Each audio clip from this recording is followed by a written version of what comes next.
Beberapa filsuf-filsuf Yunani seperti Demokritus contohnya itu menyatakan bahwa atom adalah sebuah partikel-partikel kecil yang tidak dapat dibagi lagi. Contohnya ya, kayak kertas yang digunting itu nggak bisa lagi digunting saking kecilnya. Nah, itu teorinya dari Demokritus ternyata masih memiliki begitu banyak kekurangan. Lebih banyak kelemahannya daripada kelebihan, sehingga Dalton datang. Apa itu teori atom Dalton? Yang pertama, materi terdiri atas atom yang tidak dapat dibagi-bagi.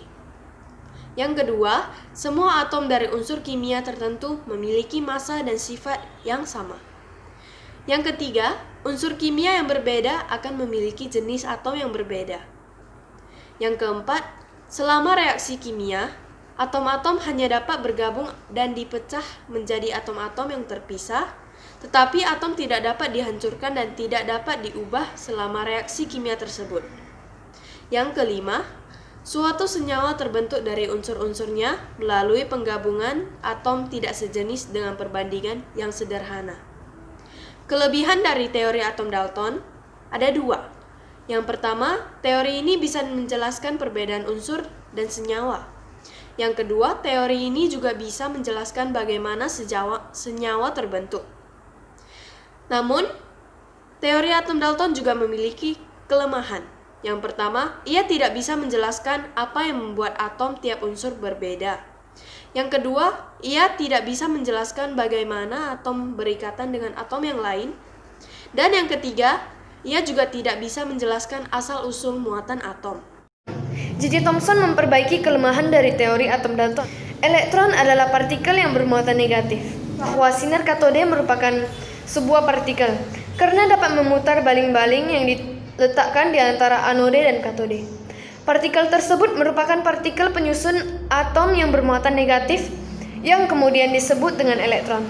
Atom merupakan bola pejal yang bermuatan positif dan di dalamnya tersebar elektron yang bermuatan negatif. Teori ini disebut juga sebagai teori roti kismis, karena roti digambarkan sebagai atom yang bermuatan positif dengan melekatnya kismis, yang digambarkan sebagai elektron yang bermuatan negatif. Kelebihannya adalah membuktikan atom bukan merupakan bagian terkecil dari suatu unsur. Hal itu karena Thomson menemukan adanya partikel lain yang bermuatan negatif dalam atom. Yang kedua, membuktikan bahwa atom bersifat netral yang tersusun dari partikel-partikel yang bermuatan positif dan negatif. Membuktikan bahwa adanya elektron dalam semua unsur. Kekurangannya adalah tidak dapat menjelaskan tentang susunan muatan positif dan jumlah elektron dalam bola.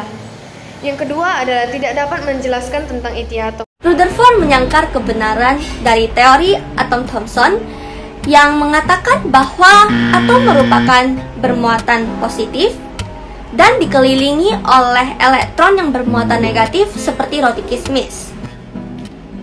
Teori atom Rutherford mengatakan bahwa atom mempunyai inti yang merupakan pusat dari massa yang kemudian dinamakan dengan nukleus dengan dikelilingi oleh awan elektron bermuatan negatif. Kelebihan yang pertama, ia dapat menggambarkan gerakan atom elektron di sekitar inti atom ini. Yang pertama dapat menjelaskan spektrum garis pada atom hidrogen. Elektron mengelilingi inti pada lintasan tertentu. Lintasan ini disebut sebagai kulit atau orbit. Yang kedua, elektron dapat berpindah dari satu lintasan ke lintasan yang lainnya, dapat menyempurnakan teori atom Rutherford.